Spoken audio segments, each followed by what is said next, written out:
इनका प्रश्न है कि क्या सब प्रकार का न्यास करना है।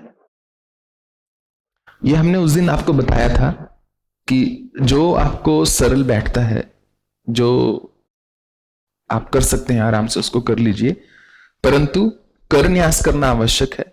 विशेष रूप से यदि आप माला का प्रयोग कर रहे हैं तो कर न्यास हमको कर लेना चाहिए, क्योंकि उससे शुद्धिकरण है।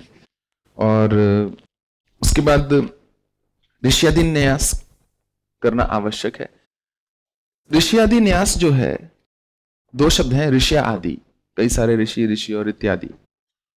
तो जो ऋष्यादि न्यास है वो करना कुछ हद तक इसलिए जरूरी हो जाता है, it's like giving credit to the source. अगर आप किसी लेखक का कुछ भी, चाहे एक पंक्ति हो, चाहे पूरी किताब हो, चाहे एक पैसेज हो, अगर बुक में से लेते हैं तो आप बोलते हैं फला फला बुक में से मैंने लिया। You credit the author, otherwise it's theft, it's piracy, it's plagiarism. तो सेम विद ऋष्यादि न्यास, कि हमने उस न्यास को लिया है, ये ऋषियों को हम स्मरण कर रहे हैं, क्योंकि इन ऋषियों ने जो है इस मंत्र को, वो मंत्र के दृष्टा हैं, जागृत किया है। So Gayatri Mantra, if I have to give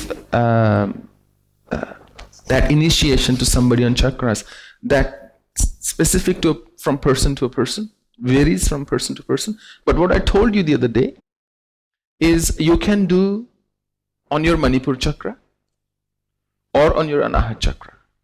Or if you are splitting it, then Manipur chakra, Tatsavitur Varenyam Bhargo Devasya Dhimahi Dhiyo Yo Nah Prachodayat. Or if you're starting with Vyartis, Om Bhurbhuva Swaha Tatsavitur Varenyam Bhargo Devasya Dhimahi Dhiyo Yo Nah Prachodayat. And then the fourth one again, you could do the whole mantra on Sahasrar. पूरा मंत्र दोबारा से सहस्रार के ऊपर. And it's something I think everybody should experiment. There is no harm in trying it, because the likelihood is you will feel sensations. You will feel that the sensations that come from Gayatri Mantra. हमने 4 प्रकार का जप बताया था, वाचिक, उपांशु, मानसिक, अजपा। अजपा तो आपके हाथ में नहीं है, वो तो नतीजा है, फल है, वो तो प्राप्त होगा। तो 3 ही प्रकार का जप है करने वाला। इनका प्रश्न है, क्या हम एक ही प्रकार का जप करें या उसको बदल सकते हैं बीच में। सबसे श्रेष्ठ तो मानसिक जप होता है। जो स्तुति है वो गाकर की जाती है, जप को मन में किया जाता है। और यदि संघ में हो हम, यदि सब लोग इकट्ठे बैठे हैं, उसमें उपांशु जप अच्छा लगता है, बशर्ते कि सब एक लय में कर रहे हैं, तो सबकी स्पीड जो है वो समान है, तो उपांशु जप अच्छा लगता है। अगर कभी लगे कि मन नहीं लग रहा जप में, मानसिक जप में मन इधर उधर भाग रहा है, तो एक क्षण के लिए रुक जाइए और वाचिक जप कर लीजिए, बोलकर जप को कर लीजिए। फिर मन जब थम जाए, then you go back to उपांशु और मानसिक। गायत्री मंत्र को जपने से इतना ताप उत्पन्न होता है मनुष्य के शरीर में कि जो ओरिजिनल विधान है गायत्री मंत्र को जपने का, वो पानी में खड़े होकर जपने का है। इसलिए पहले जब संध्या वंदन करते थे, वो सुबह नदी पे जाते थे, वहीं तर्पण करते थे, सूर्य को अर्घ्य देते थे, वहीं खड़े होकर गायत्री मंत्र जपते थे। सो वो विधान है, परंतु वैसा वातावरण मिलना मुश्किल है आजकल। या तो जॉब कर सकते हैं या नदी पे जा सकते हैं, दोनों चीजें एक साथ नहीं कर सकते। और ना ही आसपास इतनी विक्षिप्तता है कि सुबह उठते सार सभी अपने फोन को, टैबलेट को ऐसे लपकते हैं जैसे लॉटरी निकली हुई है और अभी ऑफर अवेल ना किया तो हाथ से चला जाएगा। वो भाव नहीं रहा, वो समाज नहीं रहा। उठकर ईश्वर चिंतन से पहले भाग के फोन को पकड़ते हैं, क्योंकि बीमारी यह है कि फोन पे ही अलार्म लगा हुआ है अक्सर। उसको ऑफ किया और खोल लिया। और अगर कोई स्ट्रेसफुल न्यूज आई है आपके पास, कोई प्रोजेक्ट ठीक नहीं चल रहा, किसी ने कुछ लिख दिया इत्यादि, सारा दिन आपका बेकार जाएगा। तो पहले वो बोलते थे भगवान का चिंतन करते हुए आप जाइए, वहां स्नान कीजिए, तर्पण कीजिए देवताओं का, पितरों का, वहीं आप अर्चना, पूजा अर्चना करके, वहीं गायत्री जप करके फिर वापस आ जाइए। जपते हुए ही घर को वापस आ जाइए। उस समय मनुष्य अक्सर सहस्र नाम का गान करता था या स्तुति गाता हुआ आनंद से अपनी नदी से आकर पूजा गृह में, फिर वहां पर संध्या वंदन किया, फिर उसकी दिनचर्या शुरू होती थी। अगर आप पुरुष चरण कर रहे हैं और मैं एक बात को बताना चाहता हूं, ये सारे नियम जो हमने बताए हैं ये तब लागू होते हैं यदि आप अनुष्ठान कर रहे हैं। यदि आप अनुष्ठान नहीं, मात्र नित्य कर्म में मंत्र का जप कर रहे हैं, तो सिर्फ पवित्रीकरण किया, शुद्धिकरण किया, उसके बाद आप सिर्फ जप पे आ जाइए, फिर कुछ और करने की आवश्यकता नहीं है। जब किसी परीक्षा के लिए आप तैयारी करते हैं तो आप अलग ढंग से करते हैं। जब आप नॉर्मल साधारण अपनी दिनचर्या में पढ़ाई करते हैं तो अलग ढंग से करते हैं। तो यह है कि इट्स इंटेंस वे कि हम एक तैयारी कर रहे हैं, एक अंडरटेकिंग ली है, एक संकल्प लिया है, उसको पूरा करना है। तो देखिए, मैं आपको और बात बताना चाहता हूं, घबराने वाली बात नहीं है। जब तक आप करेंगे नहीं 10, 15, 20, 50 बार, तब तक कैसे सरल होगी कोई भी पद्धति या विधि। शुरू में तो थोड़ी सी मुश्किल तो आएगी ही ना, क्योंकि नई चीज सीख रहे हैं। या तो आप बोल सकते हैं कि मुझे बस मंत्र जप करना है, कोई आपत्ति नहीं है, कर लीजिए। पर यदि सीखेंगे तो ही पता चलेगा कुछ नया, उसमें से नया क्या प्राप्त हुआ है। शुरू में थोड़ा सा मुश्किल होगी, थोड़ी सी मुश्किल अवश्य होगी, थोड़ा सा कठिन लगेगा, थोड़ा सा झुंझलाहट होगा, मन बोलेगा किस चक्रों में पड़ गए। बट परसिस्ट, थोड़ा लगे रहो। देखते ही देखते दिनों के अंदर आप इतने कुशल हो जाओगे कि बोलोगे स्वामी जी अगर आप नहीं प्रवचन करते, आप विश्राम कीजिए, मैं कर देता हूं या कर देती हूं, मैं बता देता हूं गायत्री साधना कैसे की जाती है। तो अगर ऐसा मन हो तो एप्लीकेशन डाल दीजिएगा, विल कंसिडर इट। तो चिंता मत कीजिए, नहीं हो सकता जप ही कर लो, पर छोड़ो मत। ये नहीं कि मैंने आपको इतना कंफ्यूज कर दिया और इतना कुछ बताकर क्या बोलो कौन करेगा, छोड़ो, भक्ति ठीक है जी, बस भगवान है और हम है, कौन इन चक्रों में पड़ेगा। कुछ तो कर लो, मंत्र जप कर लो, 26वां नंबर स्टेप है शायद। सीधा लिफ्ट ली, 26 फ्लोर पर पहुंचे, वहां अपना काम किया, नीचे आ गए, ठीक है ना, सीढ़ियां चढ़ने की आवश्यकता नहीं है। इनका प्रश्न है कि मूल जो भय है वो है कि गलतियां ना हो, उसके लिए क्षमा प्रार्थना है। गलती करो और क्षमा प्रार्थना करो, बड़ी है, क्या चिंता वाली बात है उसमें। और किस बात की गलती? हम आपको ये तो बोल नहीं रहे कि सल्फ्यूरिक एसिड में आप हाइड्रोजन डाल के देखो कि अगले क्षण पता चला कुछ बचा ही नहीं चेहरे पर। इसमें कैसी गलती? ये तो सात्विक मंत्र है, सात्विक भावना है। हम आपको शमशान में नहीं भेज रहे हैं, कोई चिता साधन नहीं बता रहे हैं, कोई शव साधन नहीं बता रहे हैं। सात्विक मंत्र है, एक अच्छी चीज है। वो दिन कभी आएगा नहीं, वो क्षण कभी आएगा नहीं कि वेद माता गायत्री के मंत्र से किसी व्यक्ति का नुकसान हो जाए। ये असंभव है, एकदम असंभव है।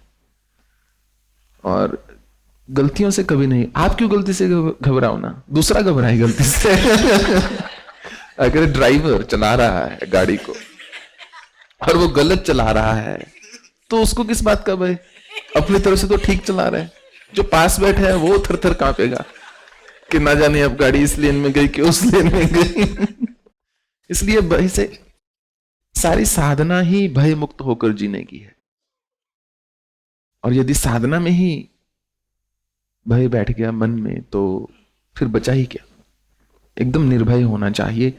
और यदि आप मुझे कुछ वर्षों से पढ़ रहे हैं और सुन रहे हैं, तो इतना तो आपको पता होना चाहिए कि मन में किसी प्रकार का भय नहीं होना चाहिए,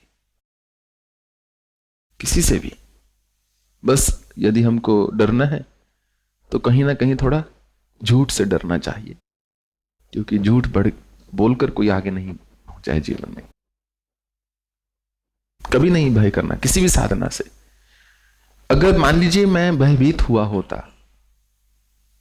बचपन से ही, तो मैं कोई भी प्रयोग ना कर पाता किसी भी मंत्र पर, और यदि ना कर पाता तो आज आपसे बैठ के वो साझा कैसे करता। तो भय वाली कोई बात नहीं है। मैंने इस पुस्तक में ऐसा कुछ लिखा ही नहीं, कोई ऐसी साधना नहीं जिससे मनुष्य को किसी भी प्रकार का नुकसान हो सके। ऐसी साधनाएं केवल अथर्ववेद में आती हैं, और अथर्ववेद में जो साधनाएं हैं वो भी साधना से मनुष्य को नुकसान नहीं है, हानि नहीं है। वो है कि वो इतनी अलग हैं साधनाएं समाज के साधारण जो जीवन जीने के ढंग से, कि मनुष्य भयभीत हो सकता है। ये बड़ा सुंदर प्रश्न है, क्योंकि शुद्ध मानसिक जप में कहीं ना कहीं आवाज की ही कल्पना होती है। कहीं ना कहीं कोई ना कोई कोना बोल रहा है, आप नहीं बोल रहे, बस आपका मन नहीं बोल रहा, आप उसको रिकॉल कर रहे हो। ओम भूर्भुवः स्वः तत्सवितुर्वरेण्यं भर्गो देवस्य धीमहि धियो यो नः प्रचोदयात्। तो आप ये भी कल्पना कर सकते हो कोई और आपसे उस मंत्र को बोल रहा है और आप केवल सुन रहे हो, ओम भूर्भुवः स्वः तत्सवितुर्वरेण्यं भर्गो देवस्य धीमहि। No problem with that. Find your own method. Find your own method. Whatever appeals to you, stick with it for a long time. Don't expect instant results.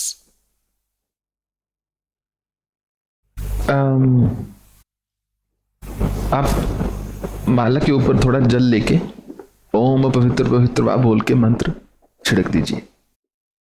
माला का शुद्धिकरण हो गया। माला का शुद्धिकरण का लंबा विधान भी है। हर चीज का एक छोटा रास्ता होता है, एक बहुत लंबा रास्ता होता है। सबसे सुगम है, सरल है, हमने बता दिया। अगर आप गलती से माला वॉशरूम में ले जाते हैं, इसका ये मतलब नहीं कि आप पापी हो गए और बहुत कोई घोर कर्म हो गया। जब माला ही उस भूमि से ही तो पैदा हुए हैं रुद्राक्ष, उस भूमि का ही एक तत्व हमारे शरीर में भी विद्यमान है।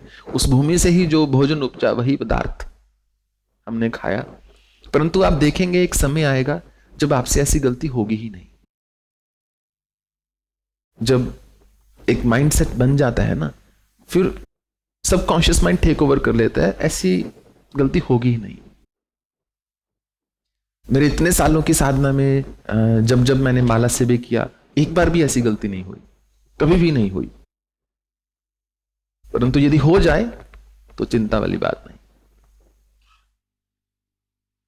आप कभी भी कर सकते हैं, कोई आपत्ति नहीं है। और यदि बैठ के नहीं कर सकते, किसी दिन नित्य कर्म में नहीं कर सकते, तो वैसे जप को कीजिए। गाड़ी में बैठे हैं या गाड़ी में जा रहे हैं, चला रहे हैं, चलते फिरते, उठते बैठते, मंत्र तो जप ही सकते हैं कभी भी।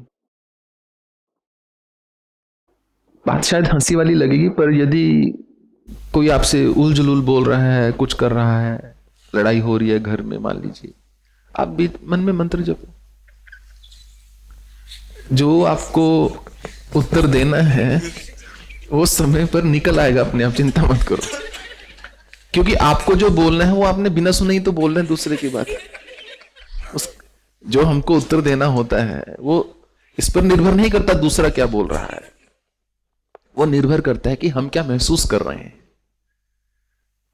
हमारी हर बात, जो भी हम मुख से सुंदर वचन निकालते हैं, वो इस बात पर निर्भर करता है कि हम उस समय क्या महसूस कर रहे हैं। तो मंत्र जप सकते हैं उस समय मुस्कुराते हुए। I'm sure it'll drive the other person absolutely nuts. But you do that. बहुत सारे गायत्री मंत्र हैं, 24 उसमें से मूल हैं। और उसका क्या अर्थ है? भिन्न भिन्न देवताओं का भिन्न भिन्न गायत्री मंत्र होता है, क्योंकि गायत्री हमने बोला ना प्रकाश स्वरूप है, सात्विक ऊर्जा है। Nothing happens until something moves, Einstein ने बोला था। तो उस किसी भी देवता को जागृत करने के लिए हम कहीं ना कहीं उनकी ऊर्जा को ही जागृत कर रहे हैं, तो उसके चलते होता है। वो साधना टू साधना निर्भर करता है।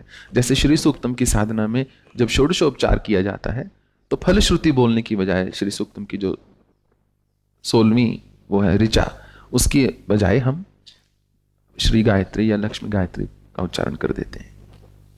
ओम भूर्भुवः स्वः तत्सवितुर्वरेण्यं भर्गो देवस्य धीमहि धियो यो नः प्रचोदयात्।